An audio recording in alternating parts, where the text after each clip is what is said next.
আসসালামু আলাইকুম। আপনি ফেসবুকে যে টাকা ইনকাম করেছেন সেই টাকাটা কিন্তু আপনার পকেট পর্যন্ত নেওয়ার জন্য আপনার ফেসবুকে একটা ব্যাংক সেটআপ করতে হয়। আপনি যদি সেই ব্যাংক সেটআপটা সঠিক না করেন তাহলে কিন্তু কখনো সেই টাকাটা আপনার পকেট পর্যন্ত পৌঁছবে না।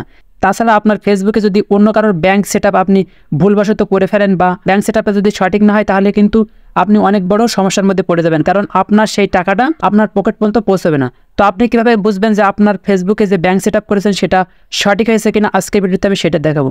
ভিডিওটা কিন্তু অনেক গুরুত্বপূর্ণ হতে চলছে। অবশ্যই ভিডিওটা শেয়ার করে সবাইকে দেখার সুযোগ করে দিবেন, যাতে এই ভিডিওটা দেখে সবাই উপকৃত হতে পারে এবং সবাই তাদের ফেসবুকটা চেক করতে পারে যে তাদের ব্যাংক সেটআপটা আসলে সঠিক হয়েছে কিনা। তো আপনাদের ফেসবুকে ব্যাংক সেটআপটা সঠিক হয়েছে কিনা এটা দেখার জন্য ফাইনালি চলে যাবেন আপনাদের ফোনের ফেসবুকে আসার পর এখানে ড্যাশবোর্ড দেখতে পারবেন। আপনার এই ড্যাশবোর্ডে একটা ক্লিক করে দিবেন। ড্যাশবোর্ডে ক্লিক করার পরে আপনারা নিচে স্ক্রল ডাউন করবেন।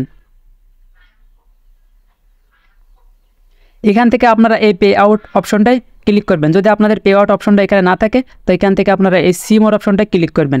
এই সি মোর অপশনটায় ক্লিক করার পরে আপনারা ওখানে পে আউট অপশনটা পেয়ে যাবেন। তারপরে আপনারা এই পে আউট অপশনটায় ক্লিক করবেন। পে আউট অপশনটায় ক্লিক করার পরে আপনারা এখান থেকে এই সেটিং অপশনটায় ক্লিক করে দেবেন। সেটিং অপশনটায় ক্লিক করার পরে এখানে আপনাদের যে ব্যাংক সেটআপ করেছেন সেই ব্যাংকের নাম কিন্তু এখানে দেখতে পারবেন এবং আপনি যে নামে ব্যাংক অ্যাকাউন্ট খুলেছেন সেই নামটাও কিন্তু এখানে দেখতে পারবেন এবং আপনাদের ব্যাংকের যে কোড আছে সেই কোডটা কিন্তু এখানে লাস্টের 4 ডিজিট দেখতে পারবেন। তো আপনারা আপনাদের যে ব্যাংকের যে কার্ড আছে তার সাথে আপনাদের এই ডিজিটগুলো মিলাই নেবেন। মিলিয়ে নেওয়ার পরে এখানে আপনাদেরকে যে টিন সার্টিফিকেট দিতে হয়, আপনাদের যে ফেসবুক থেকে টাকা ইনকাম করার জন্য টিন সার্টিফিকেট দিতে হয়, সেই টিন সার্টিফিকেটটা এখানে ভেরিফাই আছে কিনা আপনার এটাও কিন্তু দেখে নেবেন। দেখে নেওয়ার পরে আপনারা নিচে স্ক্রল ডাউন করবেন। আপনারা যখন ব্যাংক সেটআপ করেছিলেন তখন কিন্তু আপনাদের কান্ট্রিটা সিলেক্ট করতে হয়েছিল। তো আপনারা দেখবেন যে আপনাদের কান্ট্রিটা সঠিক হয়েছে কিনা। তারপরে এখানে আপনাদেরকে এখান থেকে এই বিজনেস টাইপটা ইন্ডিভিজুয়াল আছে কিনা আপনারা দেখে নেবেন।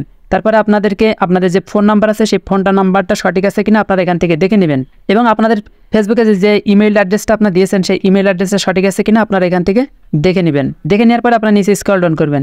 এখানে আপনাদেরকে পে আউটের ওনার আছে, মানে পে আউটের যে নামে আপনারা সিলেক্ট করেছেন সেটা কিন্তু আপনারা এখানে দেখতে পারবেন। আপনারা দেখে নেবেন যে এটা আপনাদের সাথে ম্যাচ হয়েছে কিনা এবং আপনাদের ওখানে কিন্তু একটা বার্থডে দেওয়া থাকে, মানে আপনাদের বয়সটা দেওয়া থাকে, সেই বয়সটাও এখানে ঠিক আছে কিনা আপনারা দেখে নেবেন।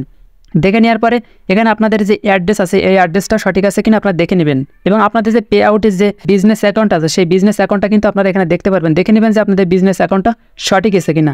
আপনাদের যদি সমস্ত কিছু সঠিক থাকে তাহলে মনে করবেন যে ফেসবুক থেকে যে আপনারা যে টাকা ইনকাম করেন সেই টাকাটা কিন্তু আপনাদের পকেট পর্যন্ত পৌঁছবে। যদি এখানে কোনো সমস্যা থাকে আপনারা কিন্তু সেই টাকাটা আপনার পকেট পর্যন্ত আপনি কখনো নিয়ে আসতে পারবেন না। তো যদি আপনাদের এখানে কোনো সমস্যা থাকে তো এখান থেকে এই আপডেট অপশনটা সিলেক্ট করে আপনারা এখান থেকে নতুন করে আপনারা আবার আপনাদের পে আউট সেটিংটা ঠিক করবেন। যদি আপনি এভাবে ঠিক করেন বা এভাবে যদি আপনার সঠিক থাকে তাহলে কিন্তু খুব সহজে আপনারা ফেসবুক থেকে টাকা ইনকাম করতে পারবেন বা ফেসবুক থেকে আপনার পকেট পর্যন্ত টাকা আপনি নিয়ে আসতে পারবেন। তো ভিডিওটা যদি একটু উপকৃত থাকে অবশ্যই কমেন্ট করে জানাবেন এবং যদি আপনাদের কোনো সমস্যা থাকে তো যোগাযোগ করতে পারেন। ধন্যবাদ এত সময় সাথে দেখার জন্য।